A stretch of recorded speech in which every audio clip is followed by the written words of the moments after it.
Je pense, hein, c'est bon non pour les autres. Je pense que c'est bon. Hein, Maman Totumba, c'est bon là. Hein? C'est bon, hein? Ah, je pense que c'est bon alors maintenant. Merci Seigneur, merci mon Dieu, parce que notre Dieu est merveilleux, il est bon et il est redoutable. Alléluia, alléluia. Gloire à Jésus, les saints d'Israël, les puissants de Jacob, les dieux qui sauvent, les dieux qui libèrent. Alléluia, alléluia. Gloire à Jésus-Christ de Nazareth. Alléluia.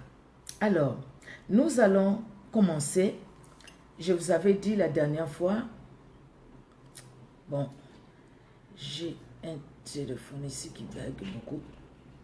Je vais juste faire ça. Alors, non, ça risque de me prendre du temps. Ah oui, je vois. Alors, nous allons, je l'avais dit la dernière fois, bien aimé, que nous allions continuer aujourd'hui. C'est vrai qu'on a eu ça fait plus d'une semaine, et puis il y avait le séminaire à faire. Donc, du coup, ces thèmes-là, on avait un peu stoppé ça. Alors, les thèmes, c'est quoi? Nous allons reprendre les thèmes que nous avions commencé, en fait, poursuivre et finir. Les thèmes, c'était ces vents qui soufflent, un vent destructeur, un vent qui égare.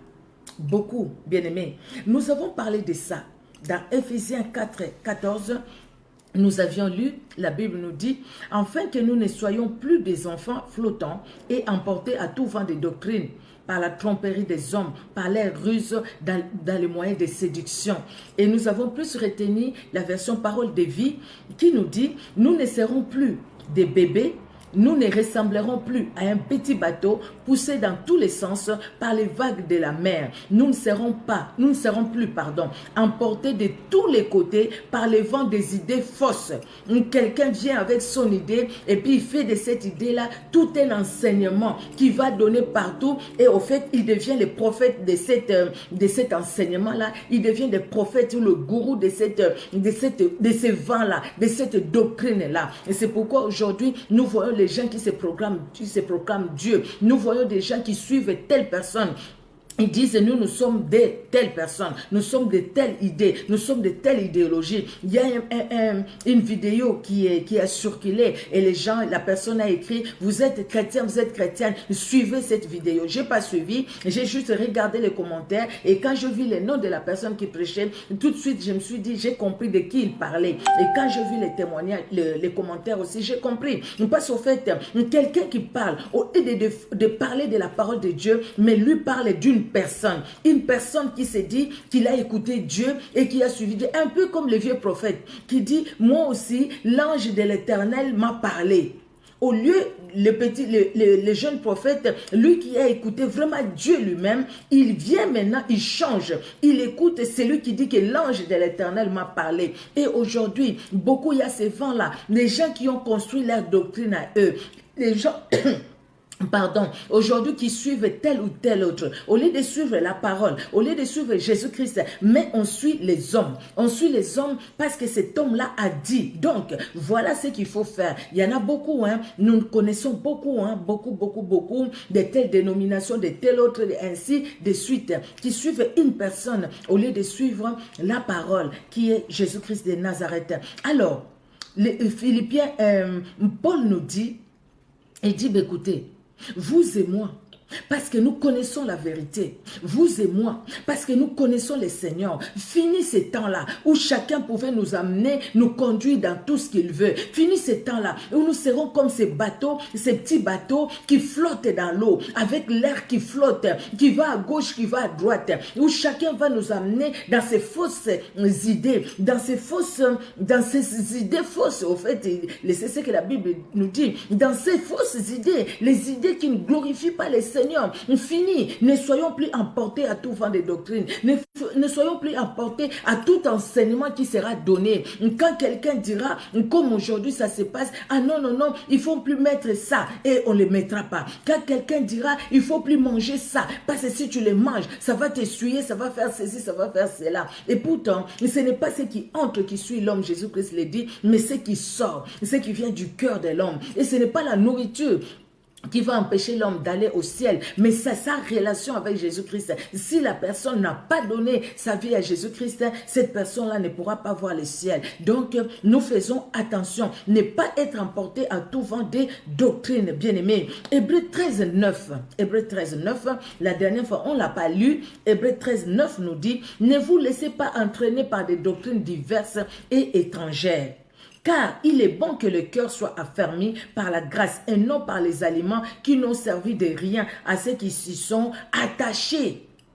Attention, ne soyez pas emportés à ce qu'on vous dit, parce que la foi vient de la parole. C'est comme ça il y a l'apostasie. À cause de ce que beaucoup ont perdu la foi. La foi vient de la parole. Et cette parole, cette bonne parole, le fait qu'on ne croit plus à cette bonne parole, les gens commencent maintenant à croire aux idées des hommes. Quelqu'un qui va rêver, qui va dire, écoutez, moi j'ai rêvé, il y a telle chose qui doit se passer. Si on fait ceci, si tu mets du sel dans l'eau, et puis tu mets ça à la porte de ta maison, les démons ne vont pas rentrer, ne vont pas entrer chez toi. Alors maintenant, il va communiquer ça aux gens et tout le monde va commencer à le faire. Il faut venir avec de l'eau qui sera bénie par cet homme-là, ce monsieur-là, qui se dit maintenant Dieu, qui se dit prophète. Alors, maintenant, tu prends cette eau-là, tu mets devant ta porte. La personne qui croit maintenant, qui met sa foi dans cette eau-là, avec du sel, il se dit, comme j'ai mis de l'eau avec du sel, les démons ne rentreront pas dans ma maison. Et cette personne-là désobéit à la parole de Dieu. Cette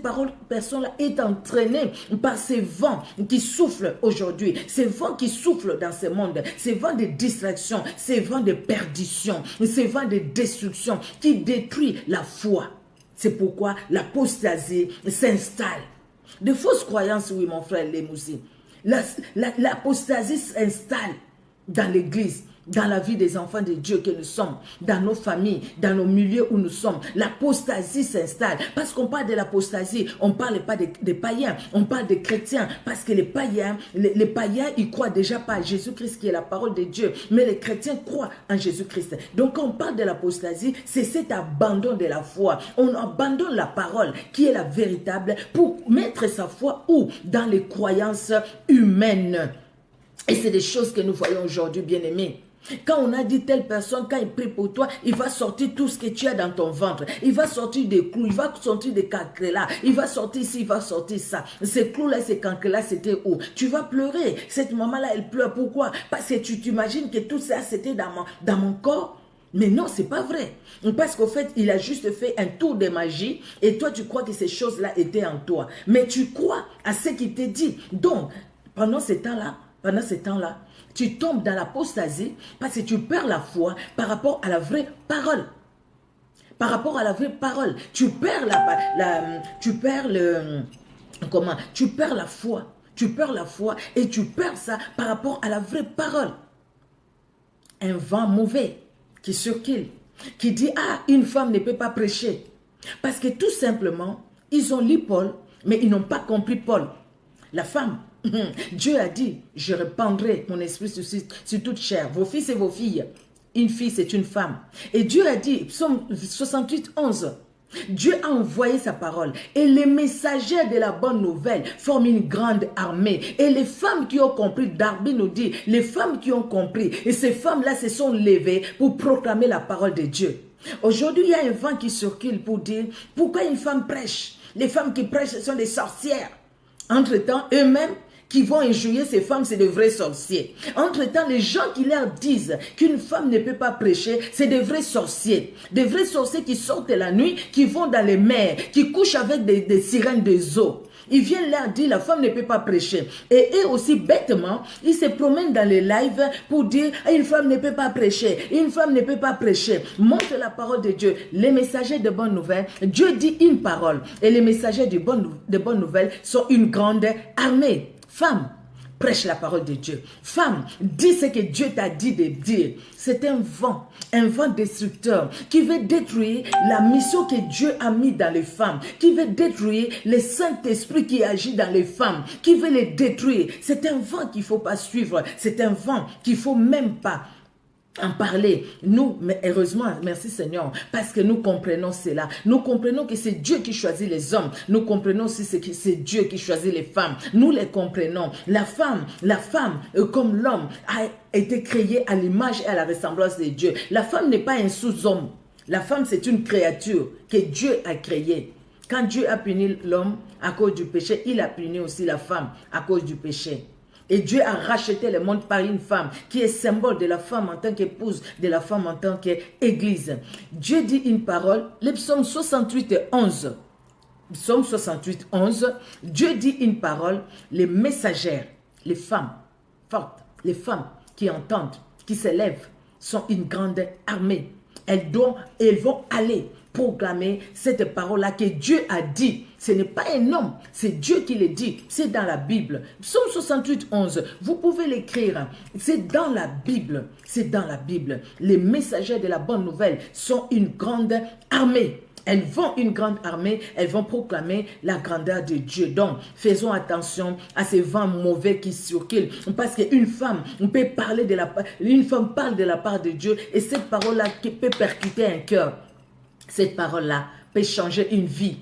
Peut-être que ta vie serait changée par une femme, mais tu refuses d'écouter la femme parce que tout simplement, il y a ton encadreur qui veut te perdre, qui veut te faire croire les contraires de ce que la Bible dit, qui t'amène dans l'apostasie, le manque de foi de la parole, le manque de confiance, le manque d'honnêteté envers la parole de Dieu. Faisons attention. Alors, nous avions dit, ces vents, c'est quoi? Nous avons déjà parlé de ces vents, les quelques exemples que j'ai donnés. Nous avons dit aussi ces vents, ces jours-là, ces vents pour prier, il faut donner l'argent. Soutenir l'œuvre de Dieu, nous devons le faire. Soutenir les servantes de Dieu, les serviteurs de Dieu. Si Dieu te met à cœur, fais-les. Merci Seigneur. Merci Seigneur. Si Dieu te met à cœur, fais-les. C'est une très très bonne chose. À l'église, comme dans les ministères, comme peut-être même comme nous faisons les lives. Merci Seigneur. C'est vraiment une très bonne chose. Même maintenant, donner l'argent pour dire que je vais donner pour être guéri, ou je vais donner pour que mon mari revienne à la maison, je vais donner pour que ma femme fasse ceci, je vais donner pour que mes enfants ne me désobéissent plus. Là maintenant, on conditionne la bénédiction de Dieu. Là, c'est un vent mauvais. Bien-aimés, nous avons parlé de ça longuement la dernière fois, on ne va plus rester sur ça. Il y a un autre vent où les gens suivent les noms. On suit un nom parce que cette personne-là est très connue. Quand c'est lui qui passe, tu abandonnes tout ce que tu faisais, tu dois suivre. Parce que lui, cette personne-là a un nom connu. Bien aimé, les noms connus ne nous sauveront pas. Les noms connus ne vont pas nous amener au ciel. Même les noms connus, de ces noms connus, peuvent sortir des bêtises. Ou des choses peut-être qui n'honorent pas Dieu. Ou peut-être des choses charnelles. Il y a une vidéo, je ne sais même pas qui m'a identifié dans cette vidéo-là. Peut-être que vous avez suivi. Moi, je n'ai pas suivi la vidéo, mais j'ai lu juste les commentaires. Mais j'ai dit merci Seigneur, parce que j'ai vu les commentaires, comment les gens disaient, ah non, non, non, là je vous respecte pasteur, mais là je ne suis pas d'accord avec vous. Je ne suis pas d'accord avec vous. Je ne suis pas d'accord avec vous. Je ne suis pas d'accord et tout ça. J'ai vu beaucoup de gens qui ont dit ça parce que, bon, écoutez, je ne vais pas parler de ce thème-là parce qu'il a parlé d'un thème et beaucoup n'étaient pas d'accord, bien qu'il a parlé. Vous voyez? Donc, quelqu'un qui a un nom, si on doit les suivre bêtement, si je peux dire ainsi, sans vérifier les Écritures, nous devons être comme les chrétiens de Béret. Quand ils lisaient, quand ils entendaient la parole de Dieu, ils allaient y vérifier l'écriture. Qu'est-ce que la Bible nous dit? Et qu'est-ce que la Bible nous dit quoi sur ces problèmes, sur cet autre problème? C'est ce que nous devons faire, bien-aimés. Il y a un thème qui est développé, mais qu'est-ce que la Bible me dit? Si c'est un vent, quelque chose, un enseignement qui n'est pas conforme à l'enseignement biblique, nous devons tout de suite l'écarter. Nous devons l'écarter, bien-aimés. Nous devons écarter les enseignements qui ne sont pas bibliques. On ne va pas te dire, toi femme, d'aller te mettre nu devant un homme, même si tu es loin, au travers des réseaux, au travers, je ne sais pas, des Skype ou quoi, tu te mets nu devant cet homme-là, et puis tu vas dire, alléluia, amen, je dois le séduire pour qu'il reste à moi. Non, tu seras déçu. Ça, c'est quelque chose de mauvais. Parce qu'aujourd'hui, nous entendons, ah, tu peux séduire, tu peux séduire, tu peux séduire, tu peux séduire. Et dans la séduction, là, le diable se frotte les mains. Comment tu vas séduire? Donc tu peux même te mettre nu. Tu vas montrer tes seins. Tu vas montrer ton sexe à cet homme qui est loin de toi peut-être. Et puis tu vas dire non, on n'est pas arrivé à l'acte. Mais c'est quelque chose de mauvais. C'est quelque chose, bien aimé, ça peut être dit par n'importe qui. Peut-être que la personne qui a dit ça en ce moment, c'était des faiblesses spirituelles et tout ça, je ne sais pas. Mais il faut vérifier par rapport à la parole de Dieu. Qu'est-ce que la Bible me dit? Si la Bible ne me dit pas ça, je ne le fais pas. Pourquoi aller me souiller mon cœur, souiller mon âme? Pourquoi aller souiller le cœur, l'âme de l'autre qui est de l'autre côté? Parce que moi, je vais la séduire. Il faut que je la séduise. Pourquoi aller souiller le cœur d'un homme? Parce que moi, je vais la séduire parce que je l'aime. Parce que non, il faut que je gagne du terrain avant que l'autre vienne. Attention. Moi, je parle en tant que maman, je parle aussi en tant que servante de Dieu, bien-aimé. Je pense qu'il faut faire attention. Parce que les gens, certaines personnes qui ont suivi ces genres d'enseignement, après, ils sont tombés trop bas. Et quand ils sont tombés trop bas, ils se sont vus être visités par des maris de nuit, par des hommes de nuit. Et pourtant, elles ont cherché à séduire. Tout simplement. Oui, tout simplement. Tu vas séduire. Comment tu vas séduire? Par des paroles.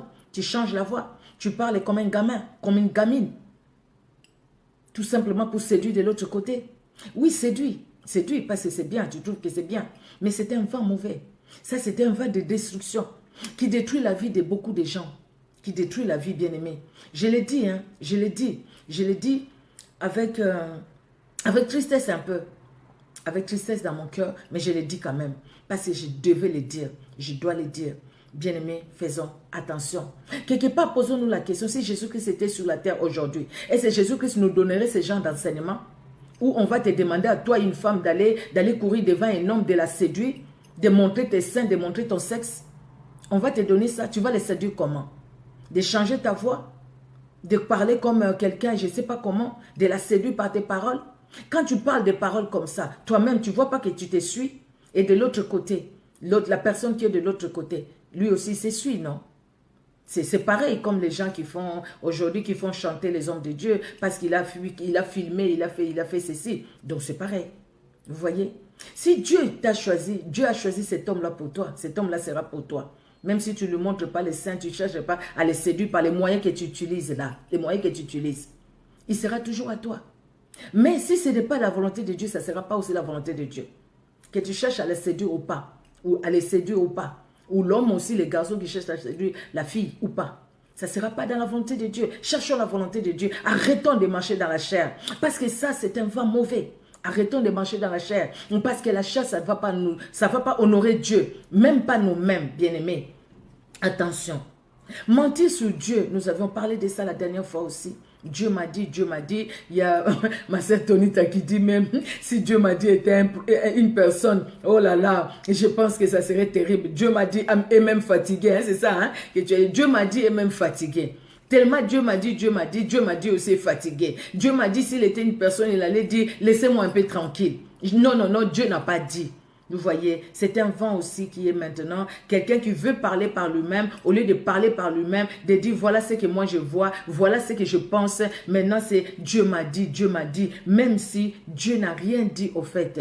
Faisons attention à ces vents-là, Dieu m'a dit. Vous voyez, quelqu'un qui dit, alors dis-moi ton problème, la soeur qui nous a prêché là, il a dit ça, elle a dit ça au fait, oui c'est vrai, moi ça m'a interpellé aussi, quand il dit quelqu'un qui dit, alors quel est ton problème? Ah, mon problème, tu sais, c'est là. Au pasteur, évangéliste, hein, les problèmes, oui, voilà, un pasteur évangéliste, une servante de Dieu, la responsable des mamans ou les responsables des jeunes, les responsables des papas à l'église et tout ça, ancien diacre. Quel est ton problème? Mon problème. Ah oui, Dieu me l'avait déjà dit. Et pourtant, Dieu ne t'a rien dit. Ça, c'est de la malhonnêteté, tout simplement. C'est manquer l'honnêteté envers soi-même, envers Dieu et envers la personne qui est vraiment dans les besoins et qui a besoin d'un soutien spirituel. Vous voyez, bien-aimés, nous avions dit, aujourd'hui nous allions plus nous attarder, parce que les deux là, on s'est vraiment attardé sur ça, c'est pourquoi je ne m'attarde pas sur ça, bien-aimés. Alors, la troisième chose, nous avions dit, c'est la malhonnêteté. La malhonnêteté, c'est un vent qui souffle beaucoup. Nous allons essayer. Je pense que dans ce que je dirais, il n'y en aura pas tout. Il y a des choses que vous connaissez peut-être plus que même moi, que vous avez vécu même. Peut-être que vous avez vu tout autour de vous. La malhonnêteté. Vous savez, je suis allée, j'ai cherché. La malhonnêteté, c'est manquer l'honnêteté. Et l'honnêteté, bien aimé, c'est la qualité d'une personne qui est honnête. Une personne qui est intègre. Une personne qui est dans la droiture, dans la franchise. Donc une personne sincère. Une personne honnête, c'est une personne qui est sincère. C'est une personne qui a vraiment sa tête sur ses épaules. C'est une personne qui sait dire la vérité. C'est une personne qui considère les autres. C'est une personne qui considère ce qu'elle a.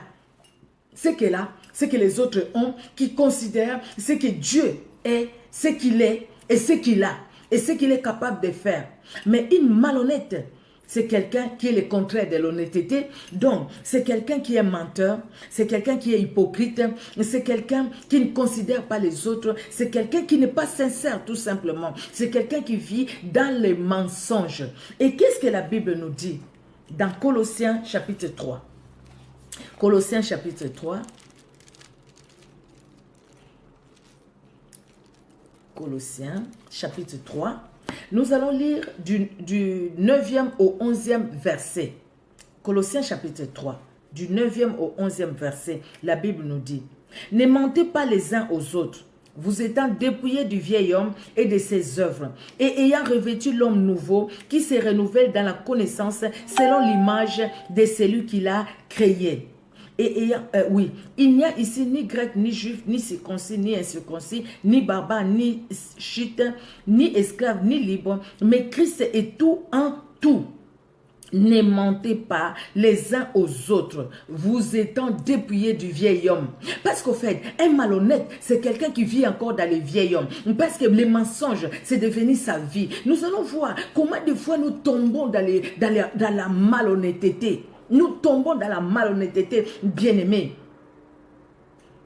La Bible nous dit de ne pas nous mentir. Mais combien de fois nous disons du mensonge? Quand nous disons, nous croyons dire la vérité, ou nous savons que nous ne disons pas la vérité, mais nous mentons.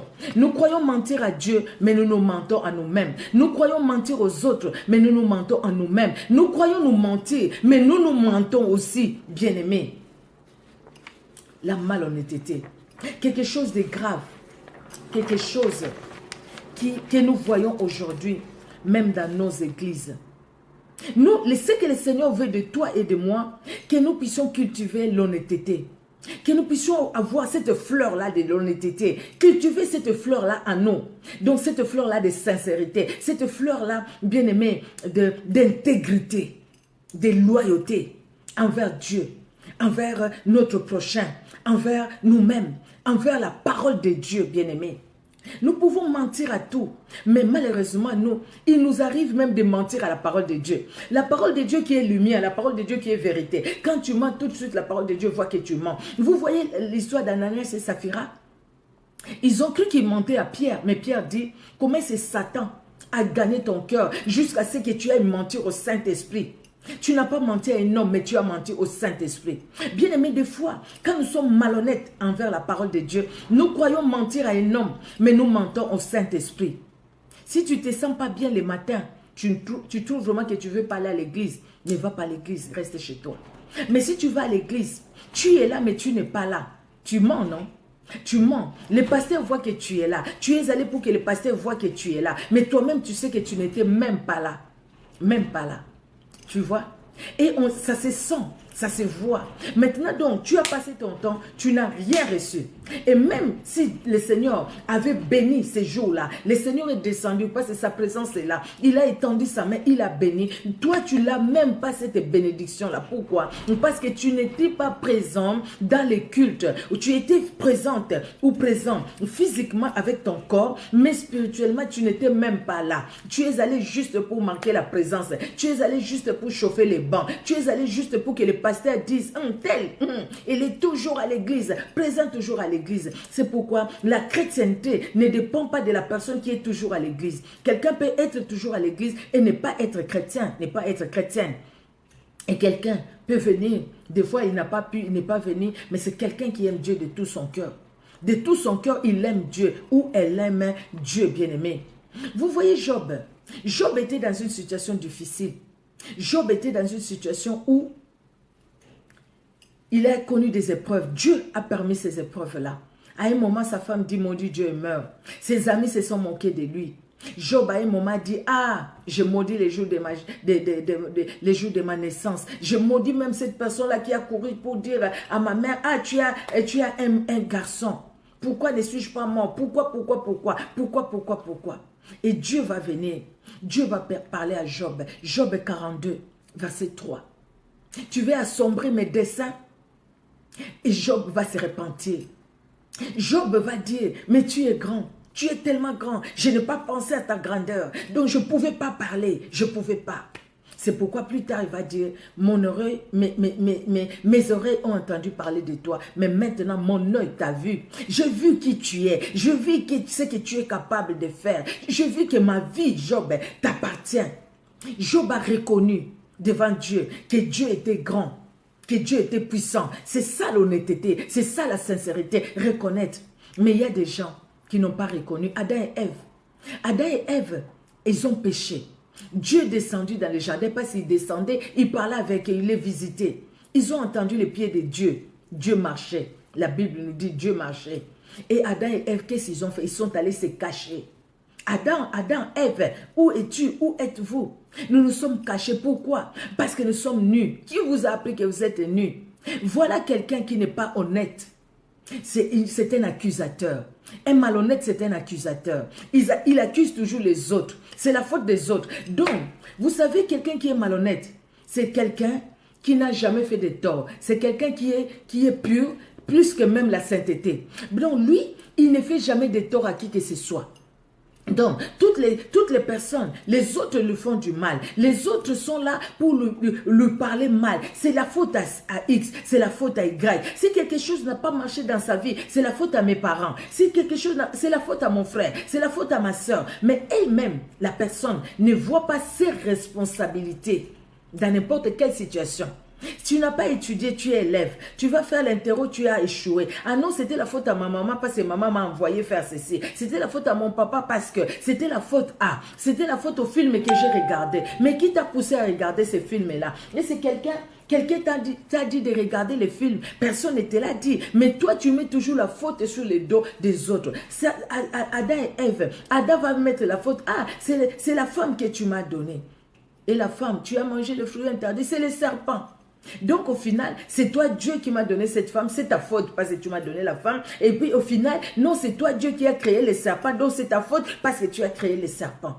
Au lieu de reconnaître et de s'humilier, David, quand il a compris qu'il a mal fait, Nathan est venu lui parler, David s'est humilié. David a demandé pardon. Saül ne s'est pas humilié, il n'a pas demandé pardon. Vous voyez, Job reconnaît, quand Dieu va lui parler, Job reconnaît. Il reconnaît la grandeur de Dieu. Bien-aimé, quelqu'un qui est sincère, il reconnaît ses torts, il reconnaît ses erreurs, il reconnaît ses fautes, il reconnaît ses manquements. Aujourd'hui, bien-aimé, nous le voyons. Les gens qui croient qu'ils connaissent tout, les gens qui croient que c'est eux qui détiennent la vérité. Donc, leur parole, c'est immuable. Ce n'est même plus la parole de Dieu qui est immuable, c'est leur parole. Mais après, nous voyons les mêmes personnes se contredire. Oh, il y a quelqu'un chez moi qui dit... Les paroles ne s'envolent plus, messieurs. Lui, il dit ça. Les paroles ne s'envolent plus. Les paroles ne s'envolent plus. Pourquoi? Parce qu'il y a les vidéos comme ça que nous faisons. Quelqu'un peut les ressortir. Qu'est-ce que tu avais dit? Mais qu'est-ce que tu dis maintenant? Mais maintenant, quand on se contredit comme ça, quand c'est flagrant, c'est mieux de demander pardon. Quand on ne demande pas pardon, c'est quelque part pour dire, écoutez, oh, j'avais rien fait de mal. C'est comme ça. Ça, c'est la malhonnêteté spirituelle même. Je pense. C'est la malhonnêteté spirituelle. Il y a des gens qui sont malhonnêtes intellectuels, qui copient des trucs des autres. Mais nous sommes sur le plan spirituel. La malhonnêteté spirituelle, ça existe aussi. Vous voyez? Si par exemple, je vois un thème, quelqu'un a donné un thème, moi je prends le même thème, je prends la même parole, je prends ça, c'est quelque part... Je ne sais pas, je suis malhonnête par rapport à moi-même, non? Parce qu'il faut préparer. On peut voir ce que l'autre a fait. Les thèmes aussi, ils peuvent nous toucher. Mais on se laisse toujours aussi conduire par le Saint-Esprit. pour peut-être que le Saint-Esprit va donner des choses que l'autre n'a pas dit, ou peut-être des choses qu'il faut ajouter, ou peut-être des choses comment le Saint-Esprit va encore me parler. On peut aussi le faire, c'est pas mal. Mais nous devons être honnêtes, reconnaître que vraiment, Seigneur, tu vois, ce thème-là, ça m'a touché. Je veux parler de ça. Au lieu de dire, je dormais, le Seigneur m'a dit, parle sur ce thème. Mais tu sais très bien que ce thème-là, tu l'as pris quelque part. C'est un thème qui a déjà été donné, mais ça t'a inspiré au fait dans ce que tu devais faire. Ne dis pas que je dormais la nuit, le Seigneur m'a parlé, parle sur ça, parle sur ça. Si le Seigneur ne t'a pas parlé, le Seigneur ne t'a pas parlé, peut-être que le Seigneur t'a parlé par le fait que tu as entendu quelqu'un parler. Ah puis pouf, ah là, j'ai une idée. Seigneur, merci, parce que je pense que je peux peut-être parler dans tel sens. Seigneur, conduis-moi. Le Seigneur nous conduira toujours dans son amour, bien-aimé. Vous savez, les enfants d'Israël, quand ils vont sortir, ils vont quitter l'Égypte, ils vont partir dans le désert. Moïse est allé dans la montagne pour consulter Dieu. Les enfants d'Israël sont restés. À un moment, les enfants d'Israël étaient fatigués. Ils ont dit, c'est Moïse qui nous a fait sortir. C'est Moïse, on ne sait même pas ce qui lui est arrivé. Peut-être qu'il est mort là-bas. Toi, Aaron, fais-nous un Dieu qui marche devant nous comme les autres peuples. Ils ont créé un Dieu, ils ont créé un Dieu à leur image et selon leur ressemblance, pas selon Dieu. Ça, ils étaient malhonnêtes par rapport à Dieu. Mais nous aussi, des fois, nous sommes malhonnêtes parce que nous créons un Dieu nous-mêmes. Nous appuyons pas sur la parole de Dieu. Nous nous appuyons pas sur ce que la parole de Dieu nous dit. La parole de Dieu est immuable. Quand la parole de Dieu nous parle, la parole de Dieu nous parle, bien-aimés. Donc, nous devons nous appuyer sur la parole de Dieu. La foi vient de ce qu'on entend. Ce qu'on entend vient de la parole de Dieu. Et cette parole doit être notre vie. Ce n'est pas la parole que nous parlons comme ça. La parole vient de la parole de Dieu, elle vient de la parole de Dieu. Sinon, tous ici, on aurait des foi qui transporteraient des montagnes. Mais pourquoi? Des fois, nous murmurons, des fois. C'est parce que c'est la façon dont nous mettons en pratique cette parole-là, bien-aimés. Des fois, nous agissons par pression. Les enfants d'Israël, ils ont fait pression à Aaron, pardon. Et Aaron a agi par pression. Parce qu'ils ont fait pression, Aaron a agi. Il a même dit à son frère, ah, je l'ai fait parce que tu connais ce peuple. Si je ne l'avais pas fait, ils allaient me tuer. Donc, combien de fois, nous, les serviteurs de Dieu, les servants de Dieu, des fois, nous faisons les choses parce que les autres ont dit, parce que les autres ont fait pression sur moi, au lieu de faire les choses telles que Dieu me l'a dit. Et quand nous écoutons les hommes, les humains, au lieu d'écouter Dieu, nous tombons dans la malhonnêteté parce que nous ne sommes pas sincères envers Dieu. Nous ne l'avons pas écouté. Mais malheureusement, des fois nous disons non, Dieu m'a dit, pendant que moi j'ai écouté les hommes. Les hommes peuvent faire pression, mais nous devons rester sur la parole de Dieu, bien-aimés. Nous devons rester sur la parole de Dieu. Et si nous ne restons pas sur la parole de Dieu, c'est-à-dire que nous nous écartons de la vérité, parce que la parole de Dieu, c'est la vérité. Or, être honnête, c'est être sincère. Être honnête, c'est vivre dans la vérité. Mais nous, quand nous sommes malhonnêtes, la malhonnêteté, c'est le mensonge. Nous mentons même sur les autres. Nous mentons même sur Dieu déjà. Nous n'avons même pas peur. Il y a des gens qui n'ont même pas peur de mentir sur Dieu. Dieu m'a dit, Dieu m'a dit, Dieu m'a dit, pendant que Dieu n'a pas dit. Ça, c'est mentir sur Dieu. Et ça, c'est être vraiment malhonnête. Malhonnêteté spirituelle, bien-aimé. Vous voyez? Où Dieu a dit, donnez ceci, donnez cela. Ça, on en a déjà parlé. Le peuple, ils ont fait pression sur Aaron. Dans Exode 32, de 1 à 6, bien-aimé, vous pouvez les lire, Exode 32 de 1 à 6. Le peuple, ils ont fait pression sur Aaron. Aaron a obéi. Il a désobéi à Dieu et il a obéi au peuple. Combien de fois nous aussi, des fois, nous désobéissons à Dieu pour obéir aux hommes. Parce que nous avons peur des hommes. Nous avons la peur de quand dira-t-on. Qu'est-ce que les autres vont dire si je ne le fais pas? Je dois le faire, sinon les autres vont parler. Si je ne le fais pas, les autres vont parler. Je parlais avec une jeune, c'est triste tout simplement. J'ai trouvé qu'elle n'était pas bien. Qu'est-ce qui se passe? Ah non, j'ai un problème. Et puis, écoutez, on a parlé. Et pourtant, on parle beaucoup, hein, quelque chose. Elle a pris la décision, vraiment ça, maman, je ne le ferai plus. Le Saint-Esprit m'a parlé, ce n'est pas un homme, c'est le Saint-Esprit qui m'a parlé, c'est le Saint-Esprit qui m'a parlé. Ah, merci Seigneur, c'est très bien, merci Seigneur. Parce que le Saint-Esprit, comment tu écoutes le Saint-Esprit, ça c'est merveilleux. Vraiment. D'ailleurs, de telle personne, je lui ai dit, non, j'ai choisi maintenant les gens et mes camarades, j'ai choisi maintenant maman, parce que j'étais entraînée et tout ça. Merci Seigneur, c'est une très très bonne chose. Hélas. C'est pourquoi la vie spirituelle, nous devons faire attention. Vous savez, si nous ne sommes pas honnêtes envers Dieu, envers le Saint-Esprit, nous allons toujours tomber très bas. Nous allons tomber très bas. Parce qu'au fait, nous allons chercher à faire par nous-mêmes, par nos efforts. Et quand nous allons faire par nos efforts, nous allons nous retrouver en train de faire des choses que nous avions vomies. Nous allons nous retrouver en train de récupérer les vomis. Des choses que nous avions déjà vomi, abandonnées. Nous allons nous retrouver en train de faire les mêmes choses. Et pareil, et encore plus, pire encore. Pourquoi? Parce que nous ne sommes pas restés honnêtes par rapport à la parole de Dieu. La malhonnêteté est devenue un vent. C'est comme si un vent qui souffle, mais écoutez, tel a fait, toi aussi fais. Tel a fait, Dieu a pardonné, toi aussi fais. Dieu va pardonner. Quelqu'un qui dit, oh Dieu miséricordieux, Dieu est miséricordieux, je vais juste faire pour cette fois-ci, je sais que Dieu va me pardonner. Ça c'est grave, non? Ça c'est grave. Ça, au fait, c'est parce que tout simplement, nous ne sommes pas honnêtes envers Dieu. Nous ne sommes pas honnêtes envers la parole de Dieu. Parce que si chacun de nous est honnête par rapport à sa foi, à la parole qu'il a reçue, à la parole qu'il a entendue, à la parole qu'elle a entendue, cette personne-là va rester dans cette parole. Et cette personne-là ne va pas aller à gauche ni à droite. Cette personne-là qui est honnête, qui a compris cette parole, personne-là comprendra son identité. Et il va vivre selon son identité chrétienne. Et quand on vit selon son identité chrétienne, bien aimé, je pense que ça c'est la vérité. C'est vraiment la vérité, la parole de Dieu. Nous n'allons pas tourner les regards à gauche ni à droite. Nos regards seront sur la parole de Dieu. Nos regards seront sur la parole de Dieu, bien-aimés. Et parce que nos regards seront sur la parole de Dieu, nous allons obéir à la parole de Dieu et nous n'allons pas tomber dans l'apostasie, dans l'abandon de la foi, l'abandon de la considération de la parole de Dieu. Nous parlons de l'abandon de la foi, bien-aimé. C'est quand on abandonne, quand on ne considère plus la parole de Dieu, quand on n'est plus honnête par rapport à la parole de Dieu. Que dit la parole de Dieu par rapport à telle situation, à telle autre? Mais que faisons-nous par rapport à telle situation, à telle autre? Par rapport à ce que la Bible nous dit. Bien-aimé, faisons attention. Aujourd'hui, la parole de Dieu, elle est diluée. Vous voyez, non? La parole de Dieu est là, mais il faut ajouter un peu d'eau. Ajouter un peu de la croyance, ajouter un peu de la coutume, ajouter un peu de la ville où on est, ajouter un peu de ce que nous sommes en Europe, ajouter un peu de ce que nous sommes aux États-Unis, au Canada, en Irlande, et ainsi de suite. Ajouter un peu les coutumes et les traditions du pays là où nous sommes. C'est la parole de Dieu, mais il faut diluer ça avec les coutumes du pays où nous sommes. Si nous sommes dans un pays où les femmes vont draguer les hommes, donc la parole de Dieu est là, c'est l'homme qui va vers la femme. Mais diluons cette parole, mettons la coutume du pays où nous sommes. Triste réalité. Nous ne pouvons pas diluer comme ça la parole de Dieu.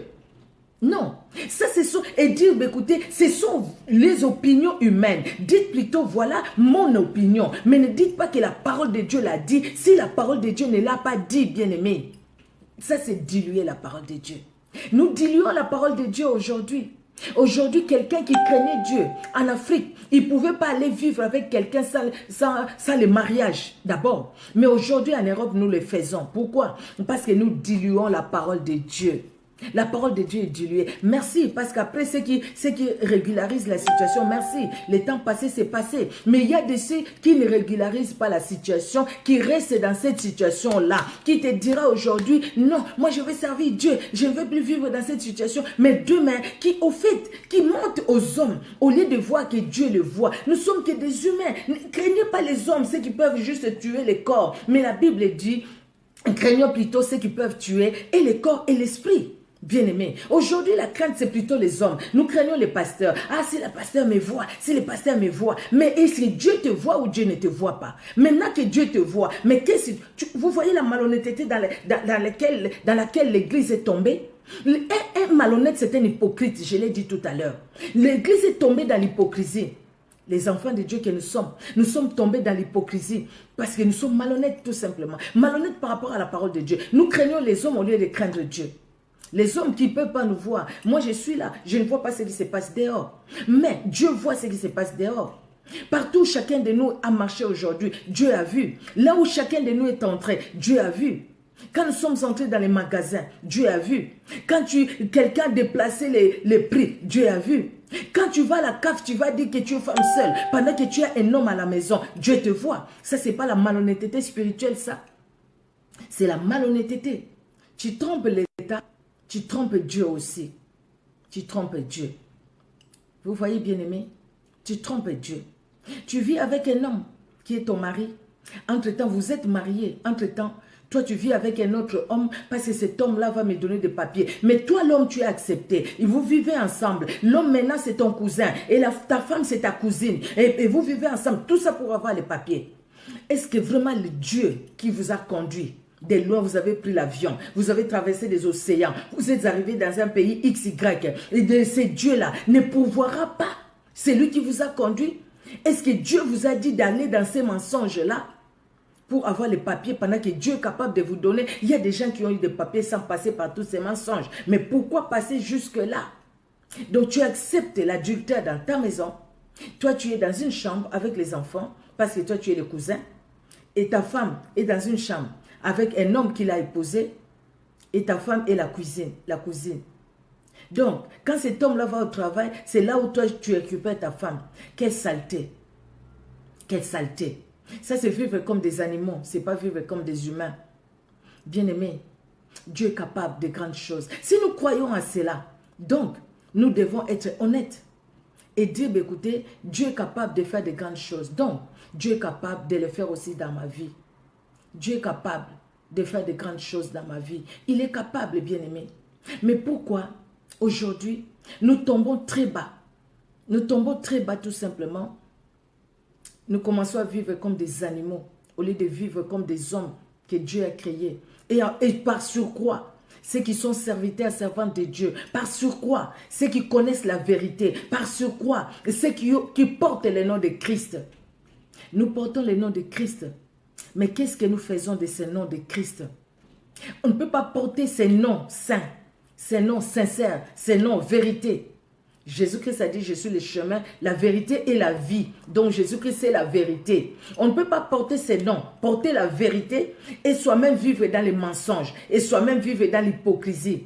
C'est ça, au fait, la malhonnêteté. Bien-aimés, ne diluons pas la parole de Dieu. La parole de Dieu, elle est pure. Elle doit rester pure.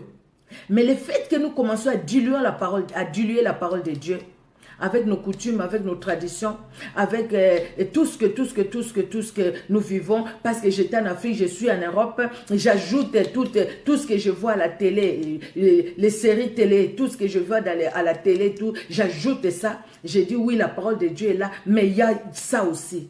Ça, c'est diluer la parole de Dieu. Et quand nous diluons la parole de Dieu, elle n'est pas pure, elle n'est plus pure. Et parce qu'elle n'est plus pure, elle ne peut plus produire la foi en nous. Nous prions, Seigneur, augmente-moi la foi, augmente-moi la foi, augmente-moi la foi. La foi, ça sévit. Dieu ne va pas commencer à verser, oui, mon fils, ma fille, allez, reçois la foi, reçois la foi, reçois la foi, reçois la foi. Ce n'est pas de l'eau qu'il va verser sur nous pour dire, allez, maintenant je te donne la foi. Je dois vivre la foi, je dois accepter de vivre la foi au travers de la parole de Dieu. Si moi je néglige cette parole, si moi je ne suis pas honnête par rapport à cette parole, bien aimé, comment la foi viendra à moi? Comment ça?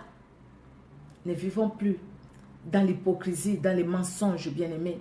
Nous devons rester fidèles par rapport à la parole de Dieu. Le fait qu'on n'est plus... Vous voyez la malhonnêteté? Les gens qui prêchent aujourd'hui les messages qui circulent. Et aujourd'hui, c'est comme si tu veux que ton église y ait beaucoup de gens, pour que les gens donnent beaucoup d'argent, il faut prêcher sur la prospérité, il faut prêcher sur l'argent, il faut prêcher sur ça. Ça contaminait même beaucoup de gens. Même les gens qui étaient vraiment dans le vrai, les gens qui prêchaient sur la sanctification, les gens qui prêchaient sur la sainteté, les gens qui prêchaient sur le retour de Christ, les gens qui prêchaient sur Christ, les véritables dieux.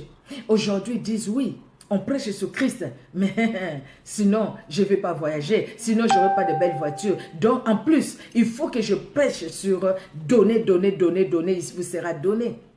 C'est la parole de Dieu, mais la façon de la présenter, c'est ça qui ne glorifie pas les seigneurs. Je regardais l'heure, s'il vous plaît. Vous voyez, bien-aimés, la parole de Dieu, elle est pour nous. Vous savez, j'ai cherché méchanceté, la signification. Et quand j'ai cherché méchanceté, la signification, méchanceté dans la Bible, les passages qui sont donnés sur la méchanceté, nous allons voir, c'est des passages au fait qui parlent du mensonge, qui parlent de tromperie, qui parlent de l'hypocrisie. Donc tout ça pour parler de la méchanceté dans la Bible. Bien-aimés, c'est des choses que nous devons éviter. Et c'est un vent qui souffle aujourd'hui. Ça souffle à tel point que si on ne fait pas attention, on est emporté dans ces vents-là.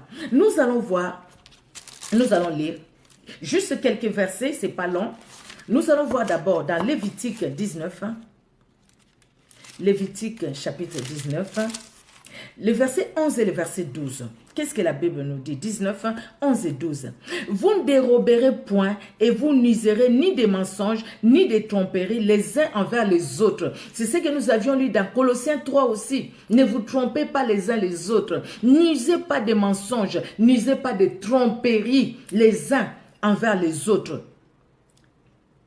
Et le verset 12 nous dit, vous ne jugerez point faussement par mon nom, car tu profanerais les noms de ton Dieu, je suis l'Éternel. Pardon, je vais ouvrir mon fils, c'est parce qu'il vient du foot. Moi, je vais, excusez-moi, il a sonné en bas, pardon.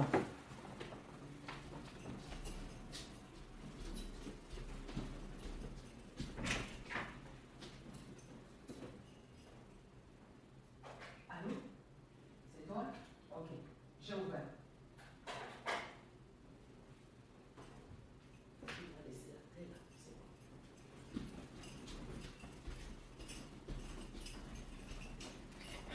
Excusez-moi, j'avais pris ses clés, alors il est venu la sonner, donc voilà, c'est bon, je l'ai ouvert. Donc, vous voyez, bien-aimés, donc n'usez pas de tromperies ni des mensonges, Dieu le dit, surtout, ne le faites pas à mon nom. Et le verset 19, pardon, le verset 12 nous dit, vous ne jugerez point faussement par mon nom, car tu profanerais les noms de ton Dieu, je suis l'Éternel. Vous voyez, Proverbe 6 nous dit quoi? Proverbe chapitre 6. Proverbe chapitre 6. Proverbe 6 et le verset 16 et 17. Proverbe 6, 16 et 17. La Bible nous dit, il y a 6 choses qu'est l'Éternel et même 7 qu'il a en horreur. Les yeux hautains, la langue menteuse, les mains qui répandent le sang innocent. Dieu a ça en horreur, horreur, saumon. Dieu a ça en horreur. Les yeux hautains, la langue menteuse.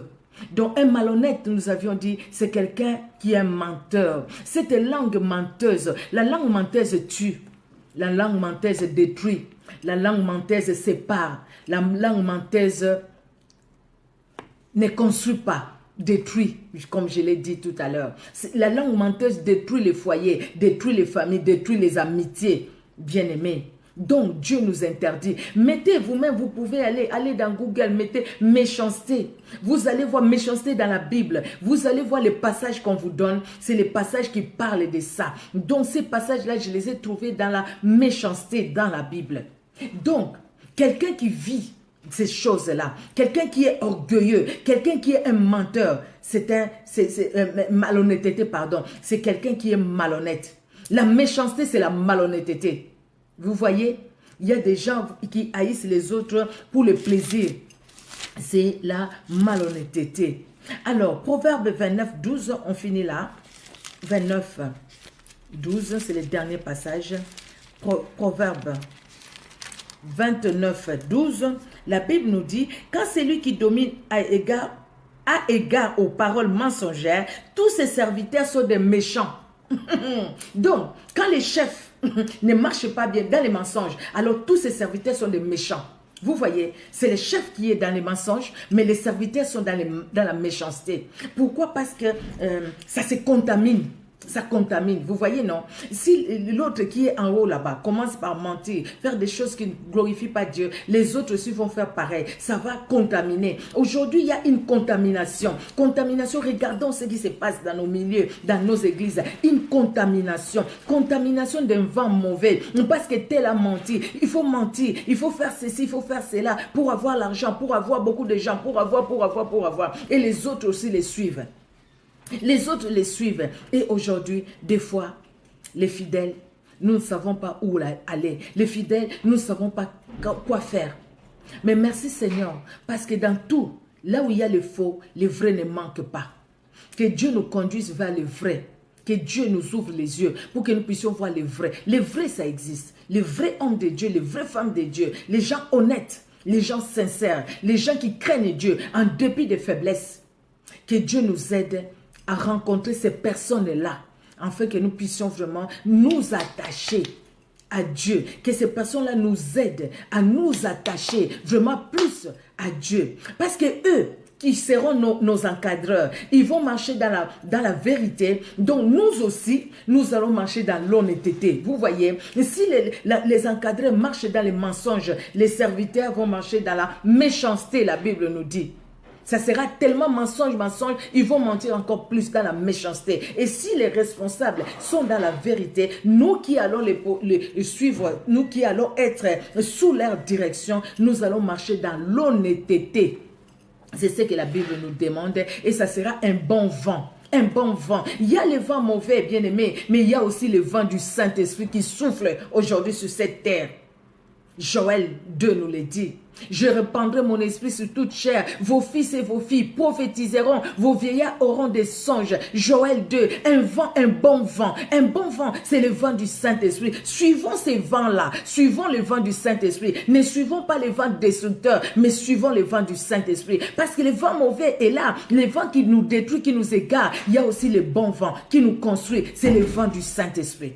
Le vent du Saint-Esprit. Le Saint-Esprit est à l'œuvre, n'est-ce pas? Le Saint-Esprit est là. Nous voyons les réveils spirituels, bien-aimés. Le réveil spirituel est là. Il y a les réveils spirituels. Il y a des hommes et des femmes qui craignent Dieu, qui marchent dans la crainte de Dieu. Il y a des jeunes garçons, des jeunes filles qui s'attachent au Seigneur, qui abandonnent même les désirs charnels pour s'attacher au Seigneur. Et ça, c'est un bon vent. Jeunes garçons, jeunes filles, suis ces jeunes-là qui aiment le Seigneur. Suis ces jeunes-là qui s'attachent au Seigneur. Ne suis pas les autres qui vont te distraire, mais suis ceux qui s'attachent au Seigneur. Ça, c'est le bon vent. Il y a un bon vent qui souffle aussi. Bien aimé, il y a les mauvais qui soufflent d'un côté, il y a les bons qui soufflent de l'autre. Mais suivons plutôt les bons vents, les bons vents, les vents du Saint-Esprit.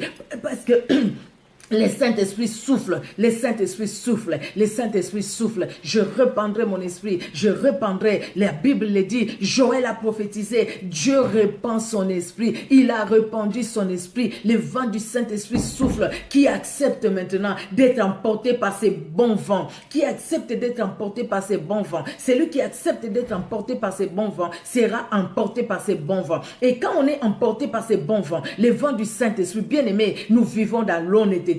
Nous vivons dans la paix, nous vivons dans la joie et nous voyons les miracles de Dieu. Le temps des miracles n'est pas passé. Le temps des miracles est encore là. Le temps des miracles est là. Lèvons-nous, lèvons-nous, lèvons-nous. Faisons l'œuvre de Dieu. Ne restons pas assises dans les condamnations, dans les choses que nous avons entendues. Ne restons pas assises dans les personnes qui nous diront, ah, pour que tu reçois la délivrance, il faut détruire, il faut reconstruire. Détruis toi-même et reconstruis. Détruis, abandonne les mauvaises œuvres et maintenant reconstruis ta vie sur ta parole, sur la parole de Dieu, pardon. Reconstruis ta vie sur cette parole qui est la parole de Dieu. Voilà les bons vents. Nous allons prier. Éternel Dieu, notre roi, merci pour ton amour qui est au-dessus de tout. Merci Seigneur Dieu de gloire parce que tu nous aimes d'un amour infini. C'est vrai Seigneur Dieu de gloire.